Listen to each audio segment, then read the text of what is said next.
one of the things I thought I might begin with today that'll kind of help you see where I'm going is we need mind and heart. We need both of them. The Christian tradition is committed to understanding. Catechesis was so important in the early church.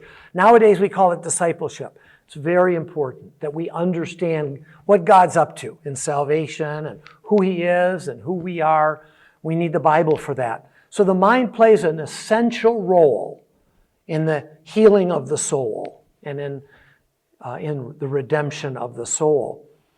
What I'm arguing for is that the Bible teaches us that as important as the mind is, the heart is more important because there's more important features of the soul that are going on down there. And that unfortunately in the modern era, mainstream psychology and mainstream philosophy, as well as much of Christianity, has prioritized the mind as being more important than anything else. And if you educate, you cure our problems. Education is, in modern culture, considered to be the way to heal society and to change people.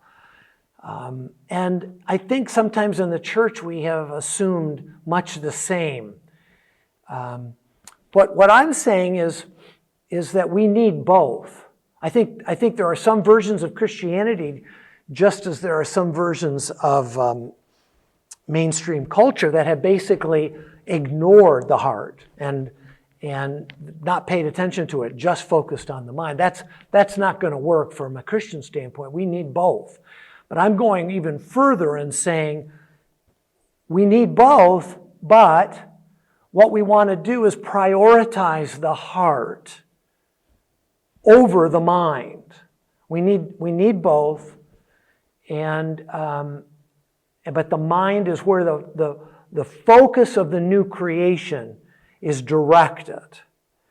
And the mind is a pathway to get into the heart so that we can bring healing there, reorganize things down there, so that our hearts will become more and more after God's own heart. One dear sister here brought that scripture out to me this morning. How wonderful that a phrase that is, that David was a man after God's own heart. And that's what God's after, because that's where character formation and spiritual formation is. Okay? So what I'd like to do, just as a kind of another reminder of how important the heart is in the Christian tradition, is to just look at some of these great passages from church history. We're all familiar with I think it's on the first or second page of Augustine's Confessions. The heart is restless, O Lord, until it finds its rest in you. I hope you experienced a little more rest this morning with that reading that we did. That's what I found, that reminder. And surely Augustine was referring in some respect to when Jesus said, "Come unto me, all you who are weary and heavy laden, and I will give you rest." And rest is such an important theme in the Bible, going back to the Sabbath rest, of course. And then Martin Luther, pointing us to idols of the heart. Anything on which your heart relies and depends, I say, that is really your God. And so we're always, on the lookout for idols of the heart. It's one of the great emphases of the biblical counseling movement. Here's a favorite of mine from Pascal. The heart has its reasons, which reason did not know. Pascal is a really important figure in what some Christians have called the heart tradition of Christianity, going back to Augustine and really into Paul and David, in the Bible. But Pascal, was a genius in thinking with rationality. I mean, he was a mathematician and a scientist in his day.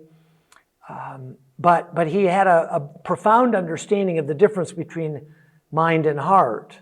and recognizing that the heart has a certain priority in the Christian faith. The heart has its reasons which reason cannot understand. And here's another one that I think I'm going to make reference to somewhere else. It is the heart which experiences God and not reason. Isn't that interesting? Reason cannot experience God. Reason is reason. It does what it does really well. We're thankful for reason. It accomplishes a lot of great things. But it doesn't experience God. We experience God in our hearts. And at best, reason can be a catalyst to a heartfelt aha moment with God.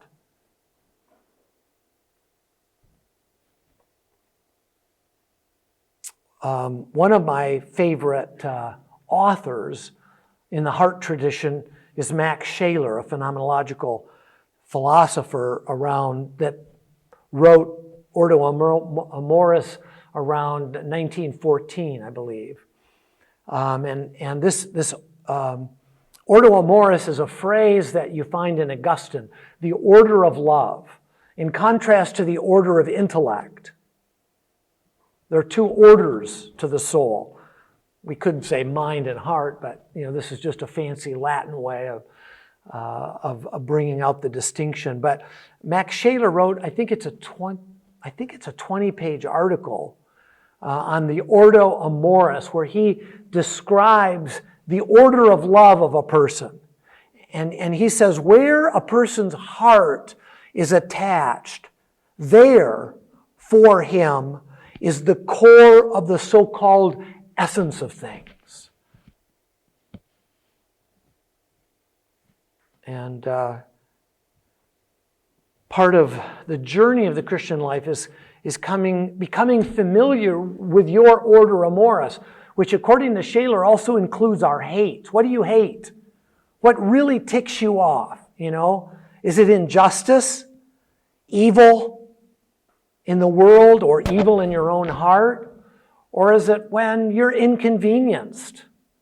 We all fall short of the glory of God.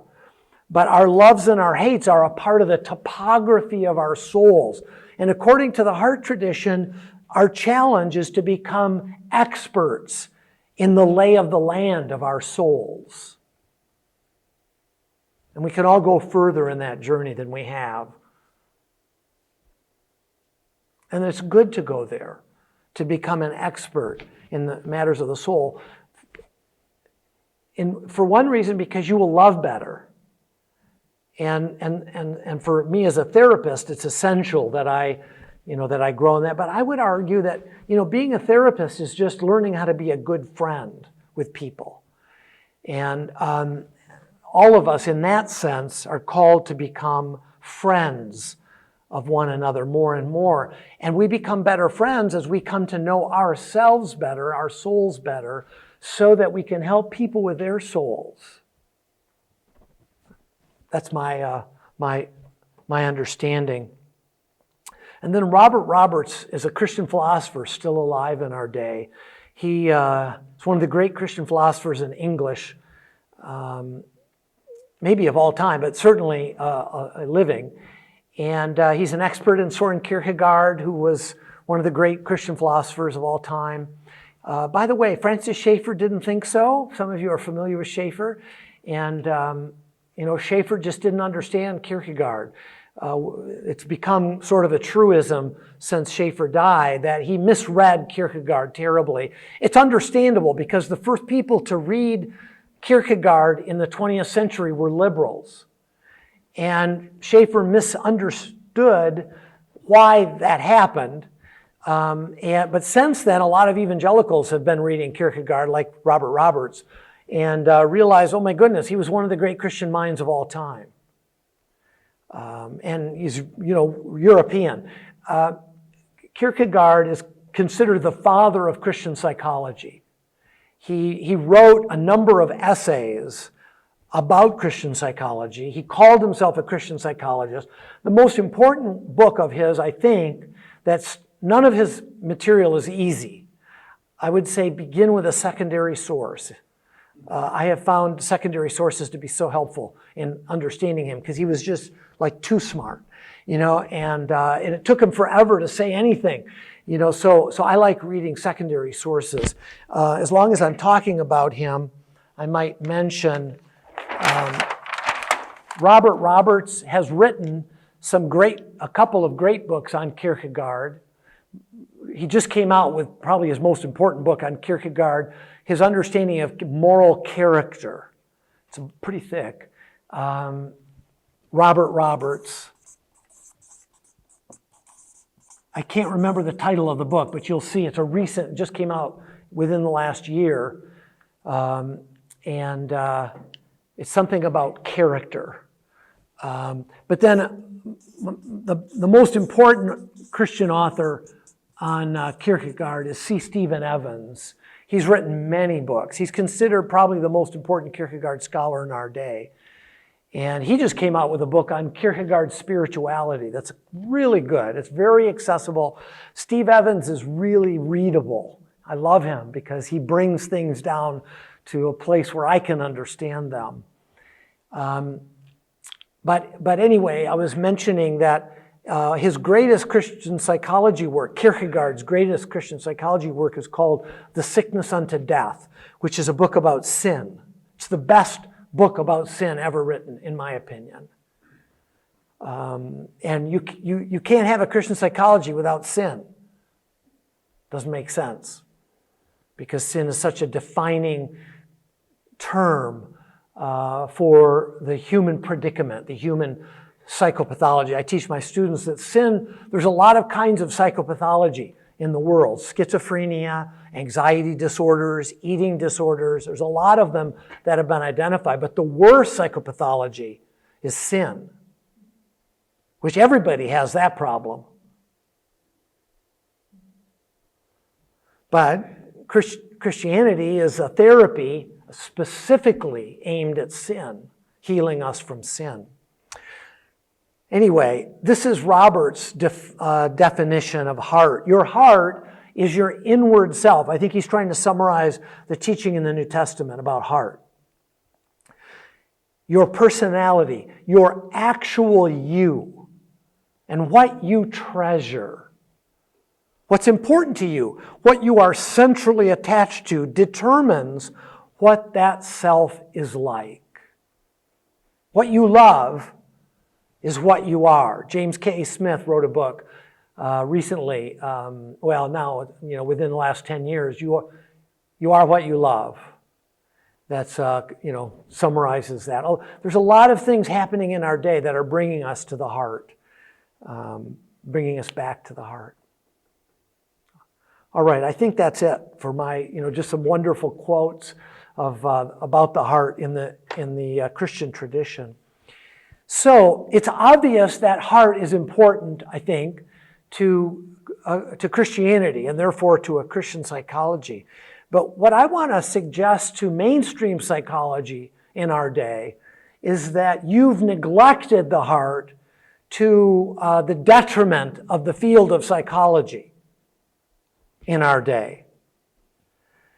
And one piece of evidence that I'm going to share with you today a little bit is that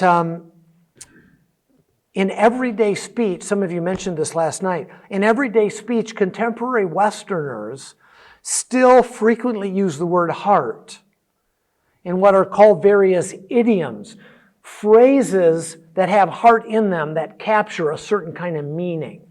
I'm going to use some English idioms. They might not make sense in your language, your first language, but I bet that every one of your first languages has its own set of idioms that use the heart. And there might be some similarities. Obviously, there's a lot of overlap because of close cultural connection. But so one of them in English is I mean this from the bottom of my heart. Take heart, my friend. Don't give up. Take heart. Somebody mentioned this one before. Follow your heart. Now, that can be really misused. If the person's in an adulterous situation and we say, just follow your heart. But do you think, and we haven't talked about this, and you might disagree with what I'm about to say, do you think that there might be a created wisdom that's built into the human condition that is also being appealed to with this phrase, follow your heart? Because deep down you know what the right way is to go. Now, unfortunately, it's not infallible. The Bible's infallible. Our hearts are not infallible. But I have found, and maybe you have to some degree as well, that there is a created wisdom that all people have. I mean, John said some pretty amazing things in the Gospel of John, but I believe it's, what verse is it? Verse 9 of chapter 1, that the Word, in the Word of God, Jesus Christ, enlightens everyone. The Word enlightens everybody. The Reformed tradition calls that common grace. I like to call it creation grace. That God is always giving good things to everybody in the world, all the time. And part of that goodness is wisdom. Non-Christians have wisdom. We're foolish. We Christians are foolish if we can't see it. Now, of course, it's distorted, and the problem with non-Christian wisdom is it's distorted at the heart. So it's deeply compromised in a way that leads people away from God. But that doesn't mean that there isn't a moral wisdom, for example, in many non-Christians. Anyway, that's a truism. People say, I had a change of heart. She has a heart of gold. He lost heart and gave up on that project. He wears his heart on his sleeve. That's an unusual turn of phrase, but common in English. She has her heart set on going to college. We had a heart-to-heart conversation.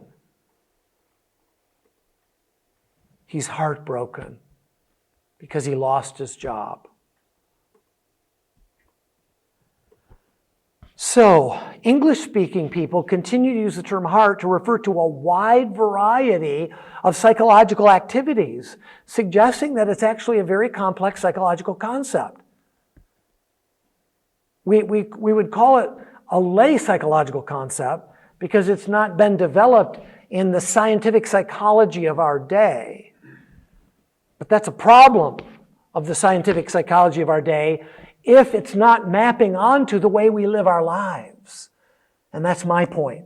And one of the evidences of the way that I think a Christian psychology should be organized is, yesterday I said that the Bible gives us the first principles of life, but also the first principles of a Christian psychology.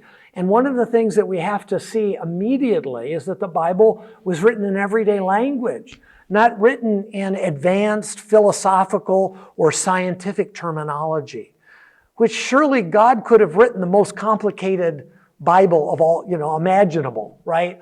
With all kinds of esoteric and complex language and conceptual schemes that are far beyond our understanding. But why would he do that? He gave us a Bible written in everyday language. And so a Christian psychology needs to be attuned to everyday life, taking seriously the way we live our lives. And that's one reason why I'm very interested in this,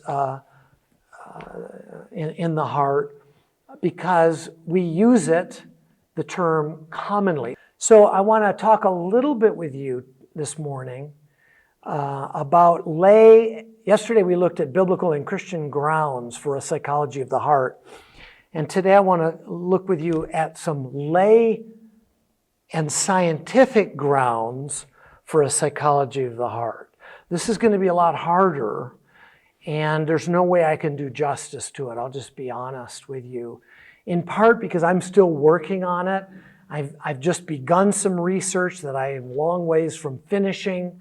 This is kind of where I'm at today, in May of 2022 with this study.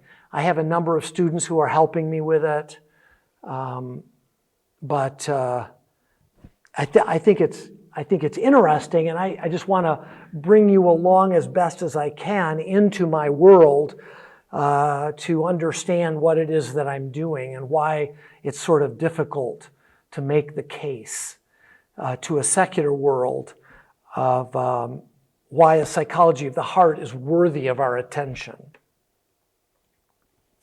So this slide we saw yet last night, and it's just, again, 3 meanings: physical heart in my chest, psychological heart in my torso, and then the third use, a pure metaphor, is using the word heart as in, it's at the heart of the argument. And all 3 of them are related to each other. So it's called a metaphorical network in English, where you have these associations between these 3 uses of heart that are related to each other in everyday life.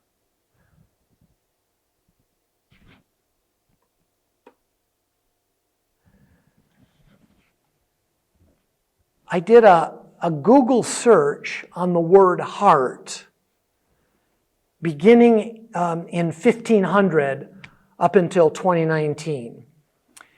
And this is what you find with the use of heart in English over the last 500 years.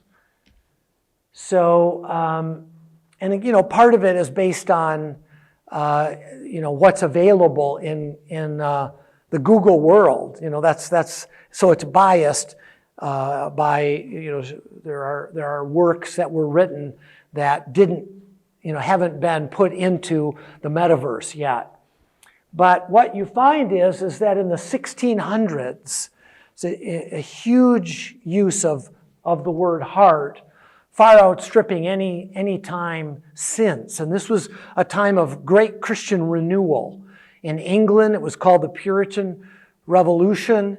On the continent, it was referred to, at least in Holland, as the Second Reformation. And a lot of people used heart during this time. This is also when Pascal was writing.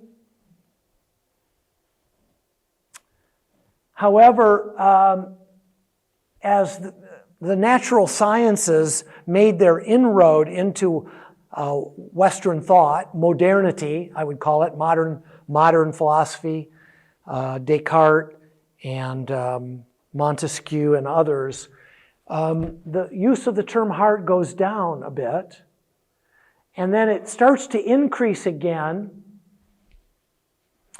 in the 1700s, which was also a time of religious renewal, the Great Awakening, for example. And then in the 1800s, which is the movement known as late 1700s, early 1800s.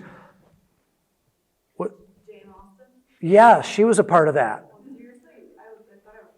No, she was right at the heart of that. It would be wonderful. Now I want to do a word search in Jane Austen, because I hadn't thought of her yet, but I love her and she's great. And I bet she's got a lot of uses of the word heart in her works. I've never noticed them before, but that would be a great word search. I got one more task I have to do.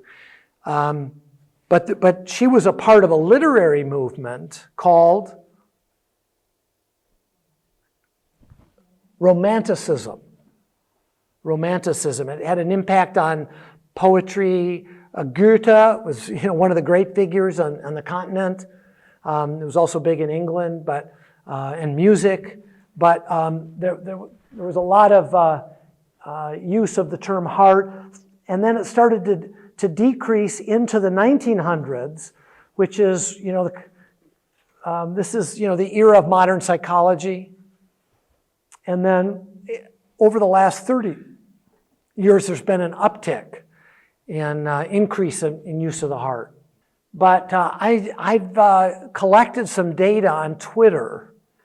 I've gathered did a search on the English word heart in Twitter and gathered 100,000 tweets over a total of 5 hours. It just took 5 hours of sifting to find 100,000 tweets. And this is a project that my students and I have just begun to go through it and to categorize all the uses of heart that we discover. And let me just see if I can find one. It really broke my heart. My heart is beating so fast. Now that's one where the first and second meanings are overlapping. It's about the physical heart, but it's related to the psychological heart. I can tell already that the second half will be heart in the mouth stuff. I don't know what that means exactly. And some of these will be hard to interpret, frankly. Anyway, each of them has the use of heart. And, this is just within the last 6 months. This data was collected. So it shows that in social media, the term heart is commonly used. And again, I'm going to use this as an argument for criticism of mainstream psychology, which has ignored a psychological construct that's very much in use in everyday life. And that brings me to another point that I don't have on my PowerPoint, but it's just, I mentioned it last night. It's just the symbol of heart that has become, so common in our culture for the physical heart, but also for the emotional heart, for the heart, the psychological heart, that indicates something. I haven't analyzed it fully, but it's a powerfully common symbol that indicates prevalence, of heart awareness in a way that modern psychology has not used. One of my favorite Christian philosophers in our day is a fellow named Charles Taylor. He's a Christian, and he's been critical of mainstream psychology for his whole career. One of the things he's been advocating is what he calls, if you're going to do psychology, you should come up with what he calls the best available account. And what he means by that is the best accounting of everyday life. And I'm very sympathetic to that approach to psychology. And so one of the subtexts of what my argument is in this part of the presentation is that modern psychology, because of its deference to the natural sciences, it has basically borrowed the methods of the natural sciences and assumed that that's the best way to understand human beings.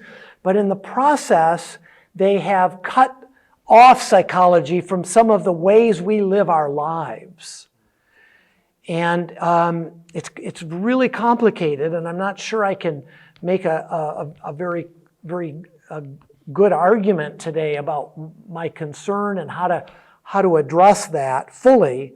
But I'm just letting you know that my goal as a Christian psychologist is I want to do justice to the way we live our lives, not I don't want to do a psychology that conforms to certain standards of scientific precision simply because they do that in physics.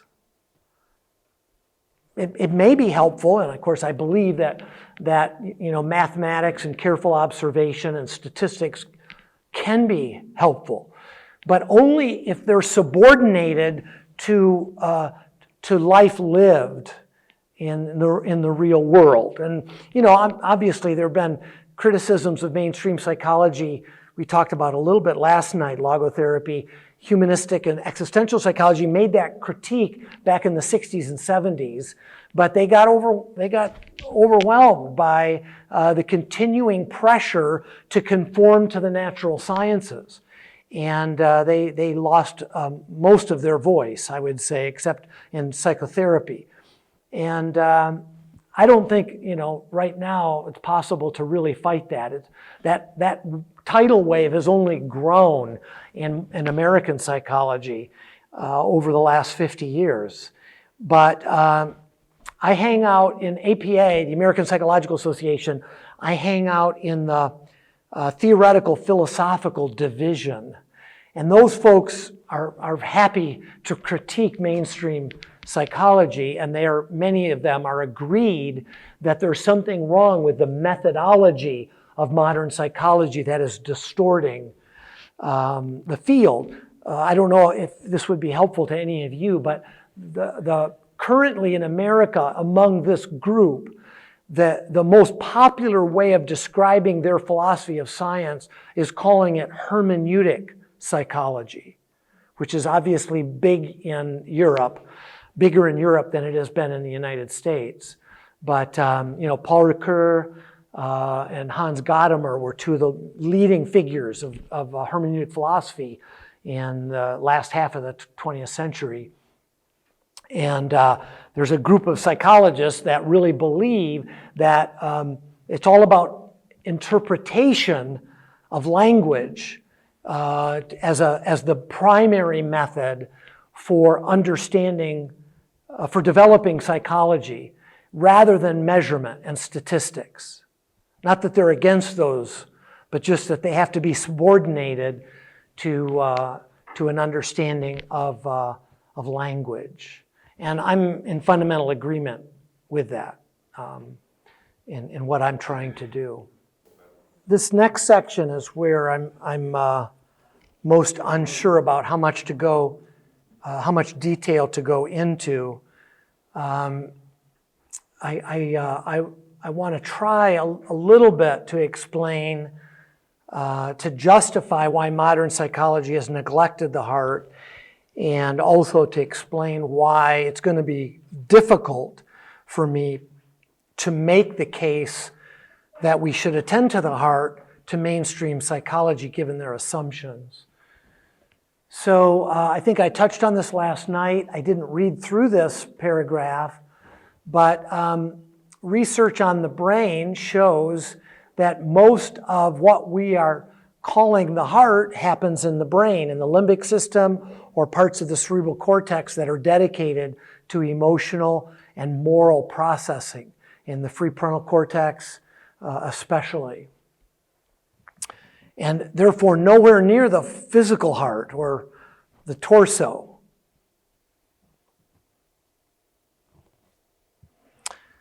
And another problem is that the activities associated with the mind are fairly easily accessible, comparatively. Consciousness, which is what we're aware of right now, memory, reason, and language, we can access those aspects of human psychology relatively easily. And it's the reason why modern psychology has accomplished a lot over the last 100 years in documenting these aspects of the mind. So it makes sense. They've done a lot of good work in these areas. I want to concede that. Conversely, the activities associated with the mind are more difficult to study. The study of emotion, the study of desire. The first book on desire that I'm aware of, at least in English, was published within the last 10 years, called The Psychology of Desire. And it's kind of mechanistic, as you might expect in American psychology, but at least they're talking about desire, which they had ignored for most of the 20th century, 21st century. But similarly, things like intuition, it's been very little studied.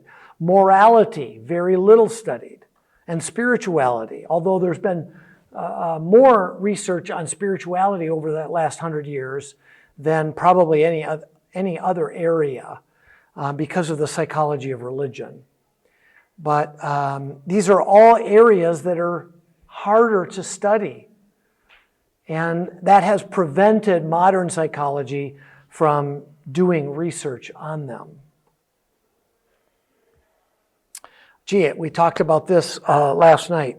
So when Stefan brought this to our attention, modern psychology studies processes and is loath to posit an entity like the mind and certainly like the heart. Now, I mentioned last night the mind is used, but far more frequently are terms like intelligence or cognition, because those are processes.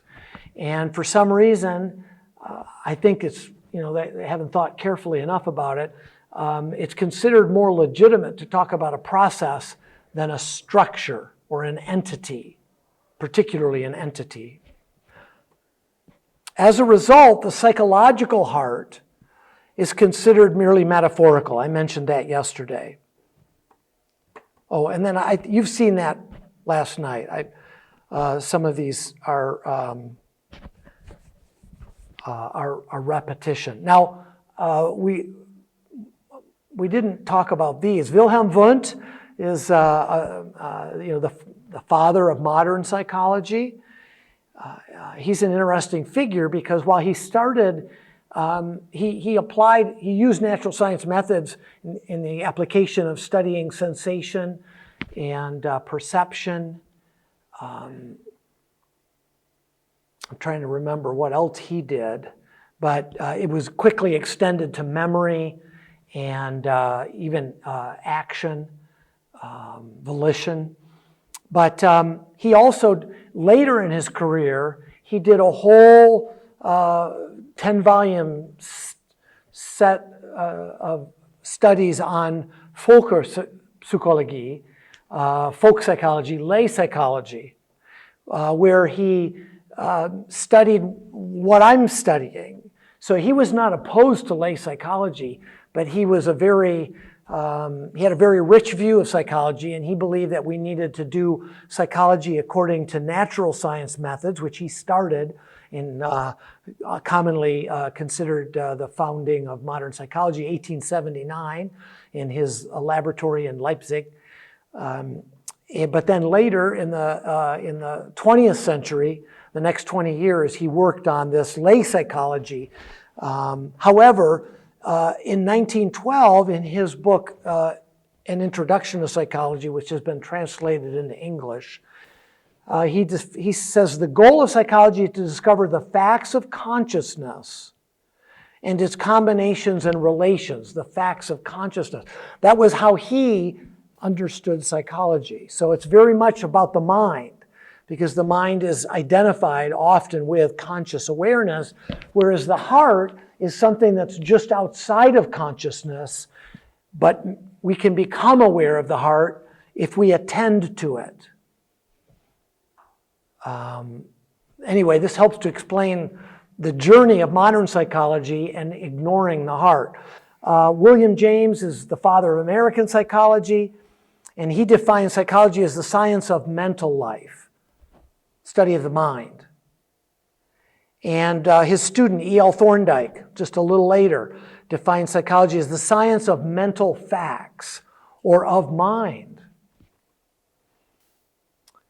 Now, behaviorism became an enormous force in American psychology for 30, 40 years, which, of course, ignored the mind.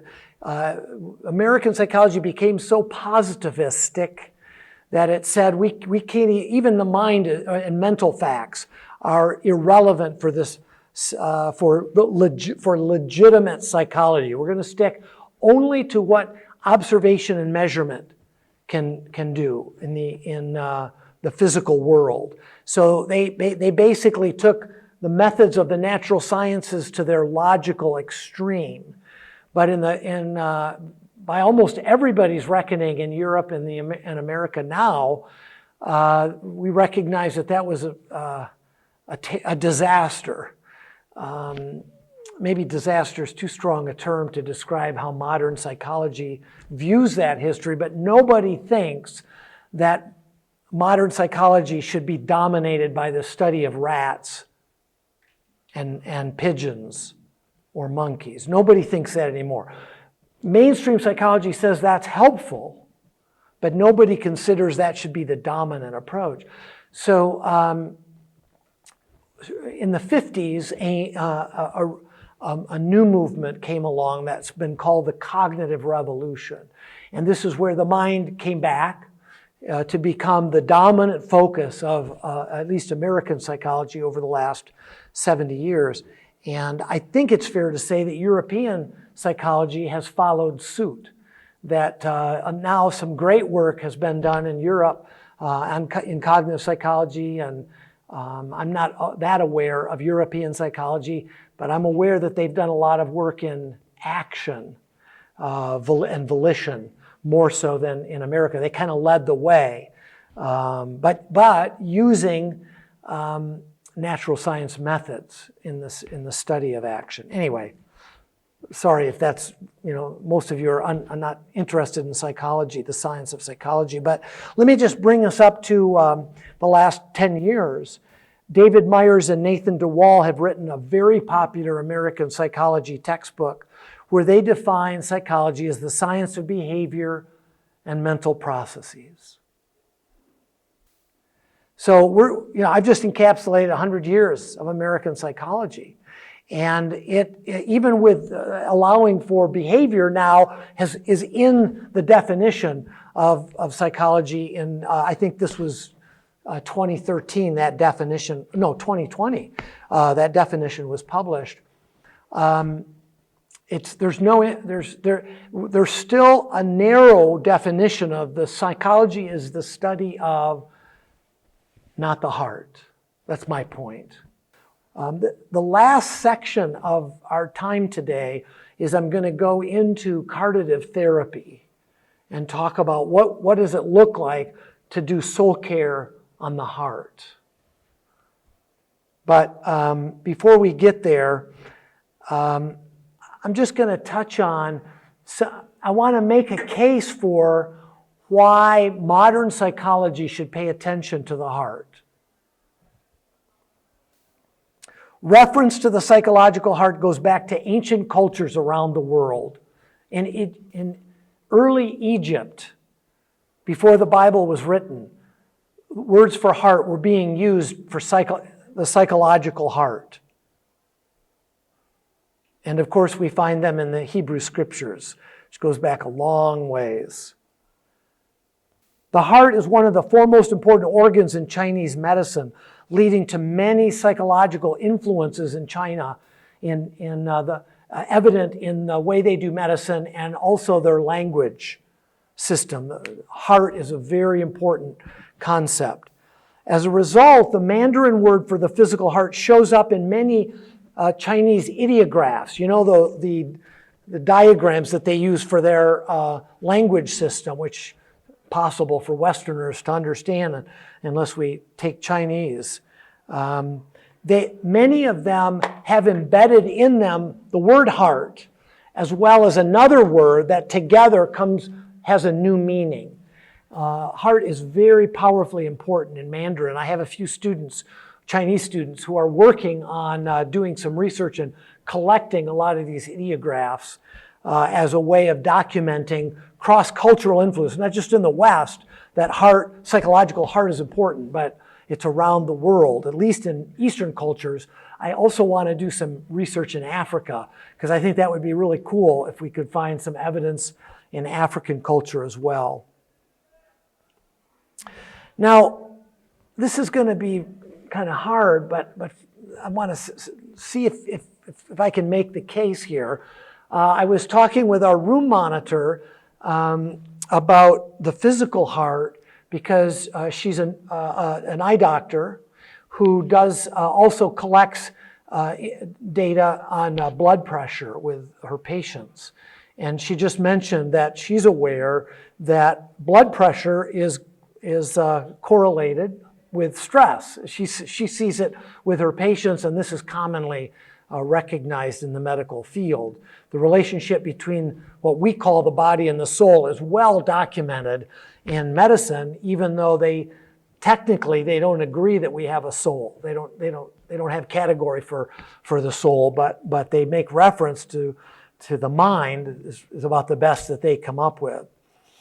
But there are reasons for this association that we need to think carefully about, and I need to do more research on, because I don't really understand it very well.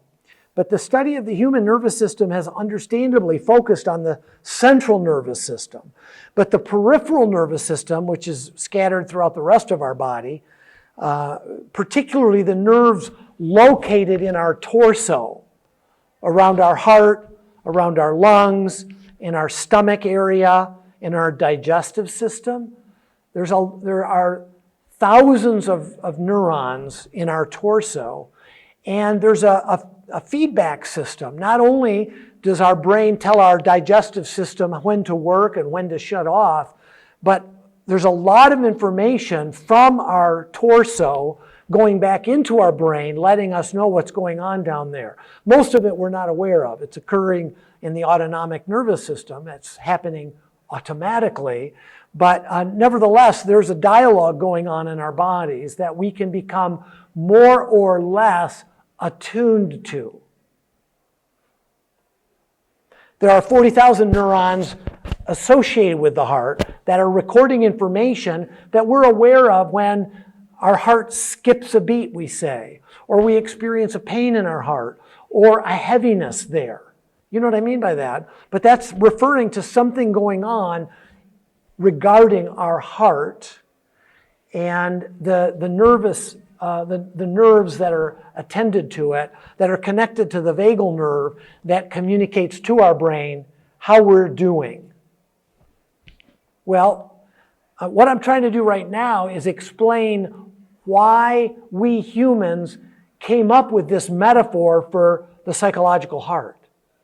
It's based in the physical heart. Neurocardiology has documented a close relationship between stress and heart attacks.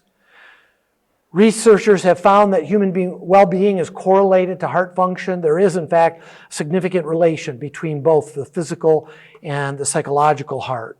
Oh, heartache syndrome is what I meant, not heartbroken syndrome. But there's something that you find in the medical literature of intense grief that occurs to somebody because of the loss of a spouse that results in depression after the loss of a spouse that you've been married to for 30, 40, 50 years. And within a year, very high, unusually high, statistically speaking, frequency of death of the spouse after the first spouse dies. And that's called the heartache syndrome. It's been identified in medical literature. That's about both the interaction between the physical heart and the psychological heart. Over the past 40 years, cognitive psychologists and cognitive linguists have documented the role of what they call embodied metaphors. Metaphors that flow out of our embodied experience in childhood.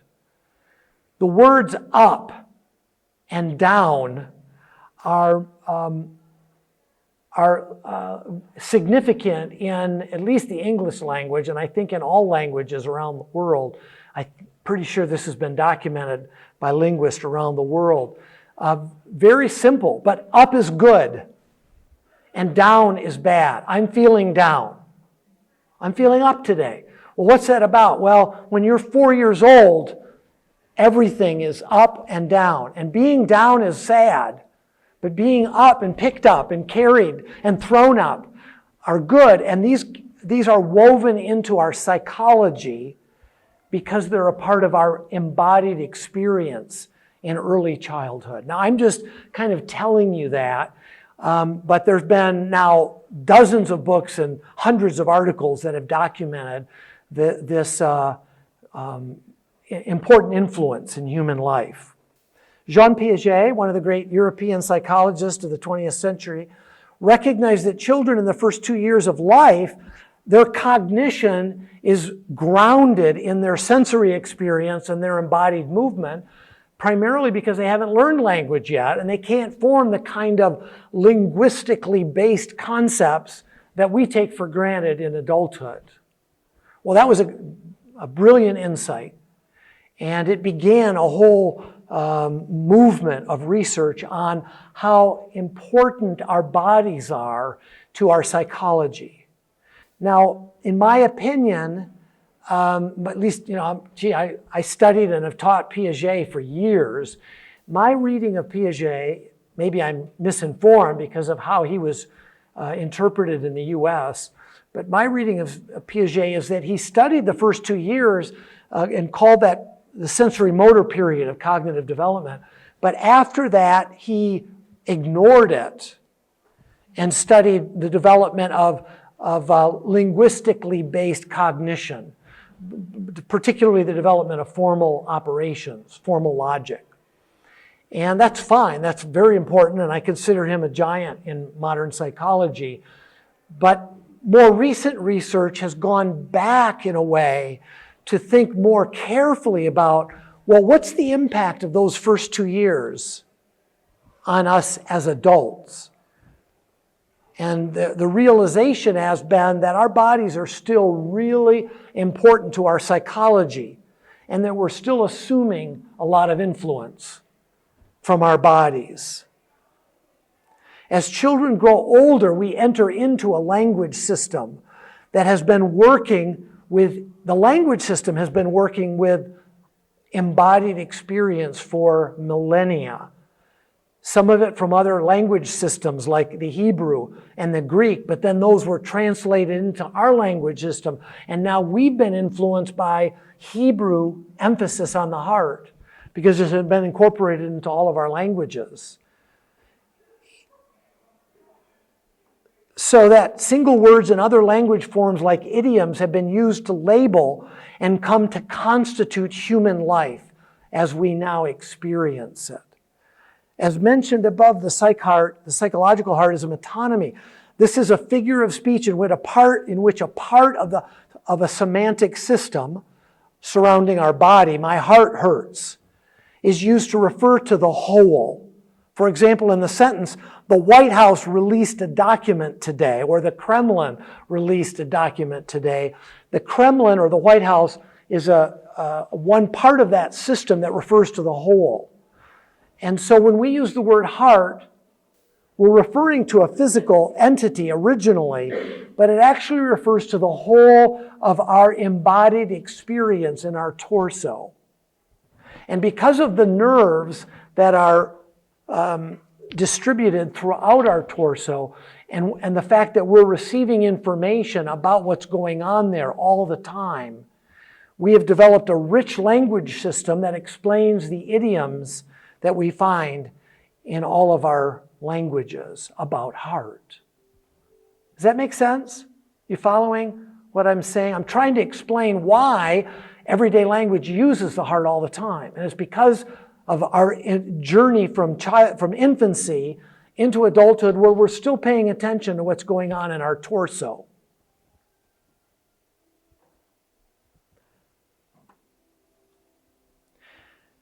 And the fact is, our feelings, we have a lot of feelings associated with the heart. And throughout our chest, we experience intense emotions. Where do you experience anxiety? It's a genuine question. Where? Anxiety? Yes. I think in my head. Okay, in your head. That's common. Headaches, pressure, migraine would be shoulders, tension in the shoulders, very common. Sometimes pain. Thank you. Where else? Shortness of breath in our lungs, in our chest. When the more that our sympathetic nervous system is aroused, the more we're sent into fight or flight or freeze mode. And fight or flight has shallow breathing, butterflies in the stomach, we call it, nervous tension, a tightness in our stomach. Sometimes, how about shame? Where do you experience shame? I don't know if you've noticed, I didn't, most of the first 15 years of my life as an adult, children are not very aware of their bodies unless they're taught this. But I would say that I didn't realize that I deal with anxiety every day until I was about 35, 15 years into early adulthood. I would say about 35, I began to be aware, I think it was a book I read, that I always have a certain amount of anxiety in my stomach that I've carried around with me probably my whole life. My parents had anxiety, they raised me with anxiety, and I carry around a fair amount of anxiety all the time. Over time, the Lord has helped me to work on that, and I pour out my heart to the Lord like water.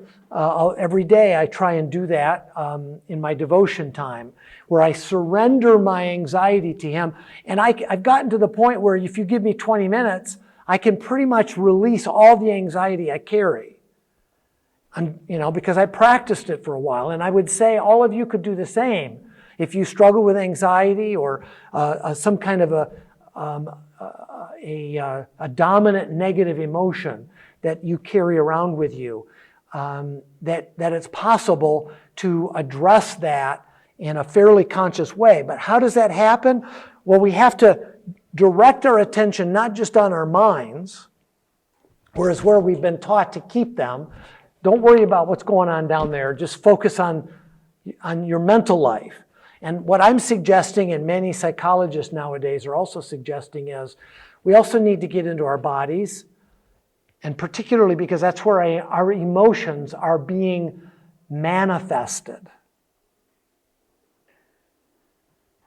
This is a process, an eighth sense is called, if you can see this, interoception. So, we're aware of vision, hearing, our senses for the external world. There's 5 of them, but we also have some internal bodily senses. One of them is knowing where my body parts are at any given point in time. That's called proprioception. So, basketball players and ballerinas have to have a good proprioception where they know where their bodies are. Interoception is simply body awareness. And it's a skill that you can develop, that you can become more attuned to if you focus your attention on what am I feeling right now? So how about if we do that? Let's do what's called a body scan. What I'd like you to do is to just get in a comfortable position with your eyes closed and just kind of go through your body slowly, focusing on where am I tight or tense? What do I notice is going on in my body, especially my torso?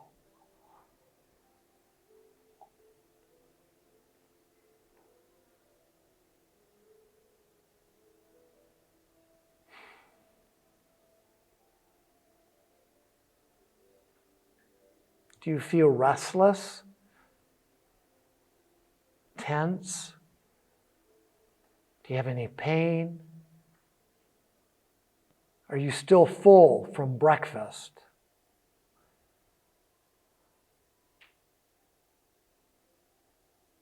Anything unusual there? All right, well, let me kind of bring you back. We didn't do a full minute there, but if we want to work on our anxiety level, it helps to notice how tense or tight our muscles are.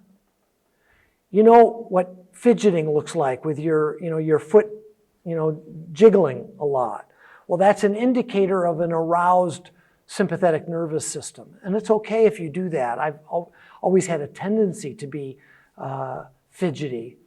But over the years, I've learned how to calm that down by focusing my attention on my muscles in my body and actually taking a lot more time, which I think we'll do before we're done today. We'll go through our bodies and we'll deliberately, intentionally relax our muscle tissue. And I'll explain why that's helpful.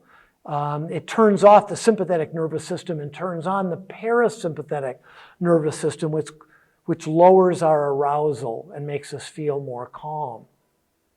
But I wonder if any of you noticed something that you weren't paying attention to in your chest, in your stomach.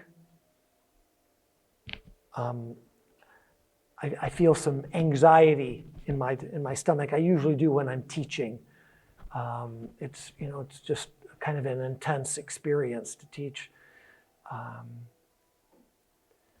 So this information is happening, this information processing is happening automatically if we're not aware of it. And I would argue that God wants us to become more aware of it in order to become more the Lord of our bodies. He's the ultimate Lord of everything, right? But he wants us to be, to not let things happen to us, but to be responsible for what's going on inside of our bodies and our souls. And so part of that journey, in my opinion, is developing body awareness so that we can manage our body, souls more thoughtfully, more carefully, in light of all that he's doing in the new creation. And the skill of interoception is a part of that. So these are cognitive linguistic reasons for why it's important for us to take the heart seriously. You see where I'm going? Where is the heart, the psychological heart? We know that the physical heart is here. That's not where the psychological heart is alone. That's a part of it. What would you say? And if you think about the idioms and the way that we use heart in phrases in our language, it includes at least this much of my torso. Now, we also go up against another common term in ancient language and in English, and probably your language as well, the gut. Is there a word for gut in Romanian and some of the other languages here? Gut level experience. In the Greek, it was splanchna, which meant intestines. It's the same thing. And there's always been words associated with psychological experience that's registered in our torso. But that also in a tertiary degree in our bodily extremities. And this is where fidgeting occurs, movement of the fingers or of our feet that indicates a restlessness of our hearts that kind of manifests in the extremities.